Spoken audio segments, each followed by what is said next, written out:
Hi, I am with Ellie Keith here today, and we're going to talk a little bit about your who you channel and your channeling history. You had some experiences in your early channeling days with Daryl Anka and the channel for Bashar, and I'm excited to learn more about that and a lot of different things about your history and where you are now. So I guess Oh, we can start first. With asking you about how you got interested in channeling. how I got interested. It uh, it all started. I had bought a Ouija board for Christmas as like a board game, and hadn't opened it. That was in the December, and then in February the next year, we were going. My husband, myself, and my son and his girlfriend. We were going to go to the Northern California mountains to go skiing over the Valentine's Day weekend for about four days, and they told us that there would be no TV reception, so we needed to bring games for something to do in the evening. So I took along a lot of board games and everything, and then I brought along the Ouija board. And so I believe it was the first night, we were all sitting around, and I brought out the Ouija board and as the first one and put it on the coffee table. And the guys weren't all that excited about it, but myself and my son's girlfriend, Patsy. Um, so she and I put our fingers on the planchette, and it started moving. And if you've never done it before, it just sort of, I mean, I was into all of that, but it still uh, is interesting when it starts to move. And of course, it's very, very slow moving, and one letter at a time. And the entity said his name was Zach. Okay.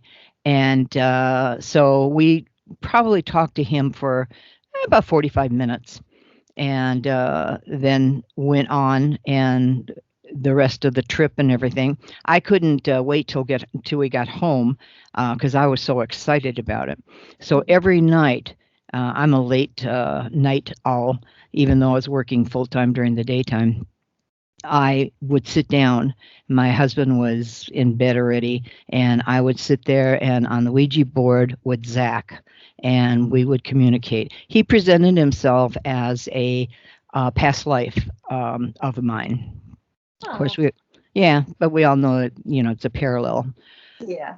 incarnation. But he was the only one of all the ones I channel, only one that has presented himself as a past life. Hmm. Wow. So yeah, so we would just talk back and forth, and then it was a couple of months, and I was into when it first started with all of the information was the Seth books, like a lot of us started out with uh, Jane Roberts and Seth. And Yes. so I was reading one of her books after a couple of months, and she said, I don't do this, she said, but many people do automatic writing. Mhm. And then she explained, just take a pad of paper and, sit a pen and sit down. So, oh, wow.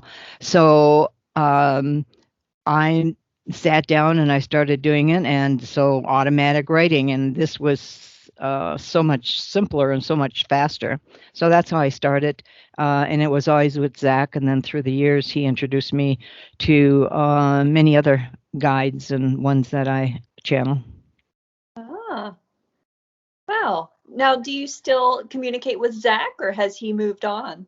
No, no, he's still, Zach is very, I don't channel him for other people, but yeah, Zach is very present. We don't talk all the time, but yeah, because he was so instrumental in introducing me through the years to others that I would meet. Uh-huh. So he's a parallel incarnation. Is he a human being? He was, yeah, he was a Uh, human being in 1865. oh. And I didn't find out until years later. It was very interesting. Um, my husband at the time was Gary, and Bashar told me, well, I knew that they were twins. Zach had a twin. Hmm. And then I was told by Bashar years later that Gary's incarnation was the twin. Oh, wow. I never channeled his twin, but that was very interesting. That is very interesting. Hmm. So, So, okay, so and then I guess that led you into being more interested in seeking channeling classes after no, that? no, No. never took a channeling Oh, class. you didn't. Oh, okay. No, no, I was taught uh, by Zach, and they all introduced all of the people, all the ones that I channel today. I channel about 20 of my parallel incarnations. Okay, and they all Okay. introduced themselves to me. They Wow. they they just come along. Zach introduced me, to a few of them. Uh, he told me that I was going to be channeling a doctor, or Oh. he just told me I was going to be meeting a doctor. Okay, Hmm.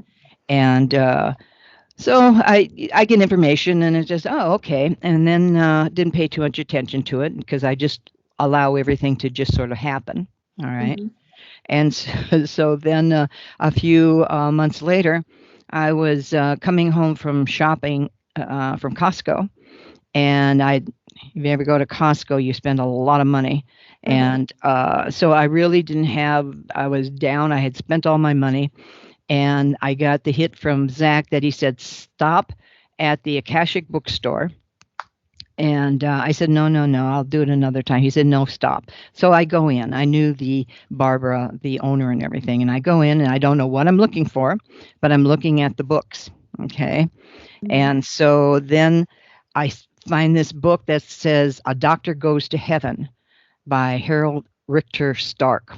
And I knew that that was the doctor.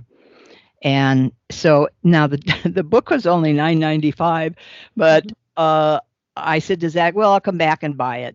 He said, Uh-huh. "No, you've got the money." So I went up to Barbara. I had a few, I don't know, maybe about $4 or $5 or something in cash, and I didn't have credit cards on me at the time.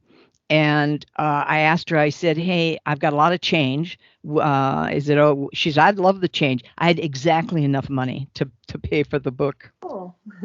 And then I started channeling him, and he was very instrumental, through the years with medical information and everything. Uh-huh. Hmm. Wow. No, so how did you, after that, you did, I guess you somehow connected with the person who, Tom Masari, is that how you say it? Tamasari, uh-huh. Tom Masari, is that your next step in kind of expanding your channeling with other people? Is is you found him, or was there a step before? Oh, oh yeah, no, no. I had many steps. See, I before I That? met Daryl, that was Mhm. in 1982. Uh-huh. I had met many uh, of my guides or ones that I would channel. Mhm. Okay, so that started out. Actually, the very beginning of my contact Mhm. experience Mhm. was when I was 6 years old, Oh. and I was out of body. Uh, Ooh. and I lived in Minnesota. We Mhm. had a two-story house. And so as you come up the winding stairs, there was a window to your right. The bathroom was in front of you. And then as you go down the hall where all the bedrooms were my mother and father and sister and brothers and everything. So I would be kneeling at that window looking out to the backyard. And then it was always a full moon. did this for about a year and a half. It was always a full moon, and then this angel would come down. This is a description of a child would come down on a moonbeam, Oh. and she'd hover just about 3 feet off the ground. Now, she didn't have wings. She had long blonde hair and a white flowing gown, and she would talk to me. Uh-huh. I don't remember the conversations. I asked Bashar about it years later, and he told me that she was talking to me about everything that I'd be doing, in the years now that I'm doing and doing the channeling and everything. And then I also found out that that moon was actually a spacecraft. Oh, wow. And then I also found out, I forgot about it, as a child. I never talked to anybody about it or anything. And I just sort of forgot about it until I started talking with Bashar years later. Uh-huh. And then I found out that just doing some of my own channeling, wasn't from what Bashar said, but that I used to go on the ship and play with the kids. Oh. So that's sort of how it started out. And then Zach was the actual first, talking and communicating with somebody. And then October of 1992, I started working with clients. I actually was working as a medium. And I was doing all automatic writing at the time. And I had clients, and they'd submit questions, and I'd tap into their loved ones and then give them a written report. And I did that for about a year or so. Okay. And so that was one. Oh, I was channeling Zach at the time, and he was the one that was giving all of the information. Okay. And then in in March of March of 1997. But the Phoenix Lights was on March 13th, okay, of 1997.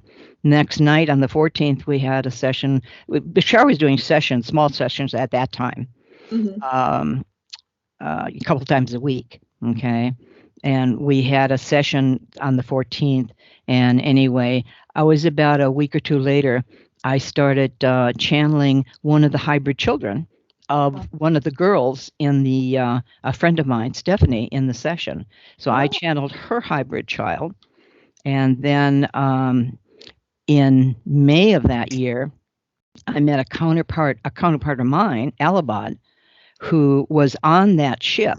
She's a Yael hybrid, and she was on the ship. So I started channeling her. And then later I found out, then I've channeled Seaton, who is higher future self of my higher self, Armandi. And he, along with, he's a parallel six density, about being about 450 years in the future. This is what Bashar had told me. He said, he, along with Bashar's higher future self, Chapap, are oversouls within the oversoul of the entire Sirius oversoul and seventh density. Wow. Yeah. Wow. So you have a number of parallel incarnations with Bashar, don't you? No, I only have one with Bashar. Are you sure? That only one that I know of. There might be more. Why do you think so?